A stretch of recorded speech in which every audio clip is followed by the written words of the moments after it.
BSP प्रमुख मायावती ने budget सत्र के दौरान सत्ता पक्ष और विपक्ष के बीच की तकरार को लेकर सवाल उठाए हैं।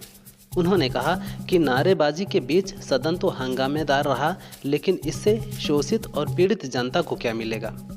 यूपी में गरीबी, बेरोजगारी समेत कई समस्याएं हैं, जिसके लिए बजट का आवंटन करना जरूरी है। महाकुंभ को लेकर कहा कि सरकारी धन का सही उपयोग होना चाहिए। तेलंगाना सरकार द्वारा रमजान में मुस्लिम कर्मचारियों को छुट्टी देने के फैसले पर घमासान मच गया है। बीजेपी ने कांग्रेस सरकार के इस फैसले को मुस्लिम तुष्टीकरण बताया है। बीजेपी का कहना है कि नवरात्र के दौरान हिंदू कर्मचारियों को रियायत क्यों नहीं मिलती है। सरकार ने रमजान में सरकारी दफ्तरों से मुस्लिम कर्मचारियों की 4 बजे छुट्टी करने का फैसला किया है। राष्ट्रपति द्रौपदी मुर्मू ने गृह मंत्रालय को आम आदमी पार्टी नेता सत्येंद्र जैन के खिलाफ बीएनएस की धारा 218 के तहत मनी लॉन्ड्रिंग का केस चलाने की अनुमति दे दी है। गृह मंत्रालय ने कहा था कि ईडी से मिली सामग्री के हिसाब से सत्येंद्र जैन के खिलाफ केस चलाने लायक पर्याप्त सबूत हैं।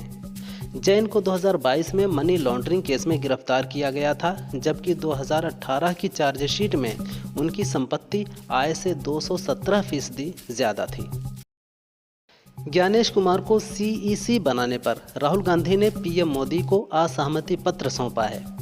राहुल ने एक्स पर लिखा, चुनाव आयुक्त के चयन के लिए गठित समिति की बैठक में पीएम और गृह मंत्री को असहमति पत्र सौंपा। इसमें मैंने स्पष्ट किया कि एक स्वतंत्र और निष्पक्ष चुनाव आयोग के लिए सबसे महत्वपूर्ण पहलू यही है कि चुनाव आयुक्त और मुख्य चुनाव आयुक्त की नियुक्ति की प्रक्रिया कार्यपालिका के प्रभाव से मुक्त हो। प्रयागराज जाने और वापस आने वाले श्रद्धालुओं के कारण कई रेलवे स्टेशनों पर भारी भीड़ देखी जा रही है। पहले प्रशासन ने प्रयागराज संगम स्टेशन को बंद करने का फैसला किया था। अब पंडित दीनदयाल उपाध्याय जंक्शन पर प्लेटफॉर्म टिकटों की बिक्री रोक दी गई है। हालांकि अभी प्लेटफॉर्म टिकट बुजुर्ग और बीमार यात्रियों को मिलता रहेगा। अगले 20 फरवरी तक प्लेटफॉर्म टिकट की बिक्री पर रोक लगाई गई है। रूस यूक्रेन युद्ध को लेकर सऊदी अरब में रूस और अमेरिकी अधिकारियों के बीच मीटिंग हुई। इस बीच क्रेमलिन के प्रवक्ता दिमित्री पेस्कोव ने बताया कि पुतिन ने खुद कहा है कि अगर ज़रूरत पड़ी तो वे जेलेंस्की के साथ बातचीत करने के लिए तैयार हैं। हालांकि समझौतों के लिए कानूनी आधार पर चर्चा की ज़रूरत है, क्योंकि सच यह है कि जेलेंस्की की वैधता पर सवाल उठाए जा सकते हैं। सुप्रीम कोर्ट में रणवीर अलाहाबादिया का केस लड़ रहे अभिनव चंद्रचूड़ ने सुनवाई के दौरान कहा कि अलाहाबादिया को जान से मारने की धमकियां मिल रही हैं। उनकी जुबान काटने वाले को 5 लाख के इनाम देने की घोषणा की गई है। इसी दौरान जस्टिस कांत ने उनसे पूछा, क्या आप अलाहाबादिया द्वारा इस्तेमाल की गई भाषा का बचाव कर रहे हैं। इस पर अभिनव ने कहा, मुझे इस्तेमाल की गई भाषा पर घिन आ रही है। कोर्ट ने कहा, यह प्रथम दृष्टया अश्लीलता है।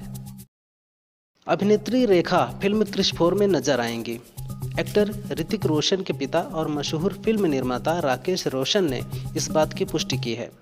राकेश रोशन ने इसकी घोषणा नेटफ्लिक्स पर द रोशंस डॉक्यूमेंट्री सीरीज की सफलता के जश्न के दौरान की। दरअसल जब एक पैपराजी ने राकेश से पूछा कि क्या रेखा क्रिश 4 का हिस्सा होंगी, इस पर राकेश ने कहा, हैं सब हैं। बलिया रेलवे स्टेशन पर 11072 कामायनी एक्सप्रेस में बम होने की सूचना से हड़कंप मच गया। सूचना मिलते ही जीआरपी, आरपीएफ और स्थानीय पुलिस ने तत्काल कार्रवाई करते हुए सभी यात्रियों को सुरक्षित बाहर निकाला और ट्रेन की गहन तलाशी शुरू कर दी। इस दौरान बम निरोधक दस्ता भी पहुंच गया था। हालांकि मौके से कुछ नहीं मिला। अधिकारियों ने बताया कि ट्रेन के विधिवत चेकिंग की गई और कुछ भी बरामद नहीं हुआ है। अखिलेश यादव ने सीएम योगी पर पलटवार किया है।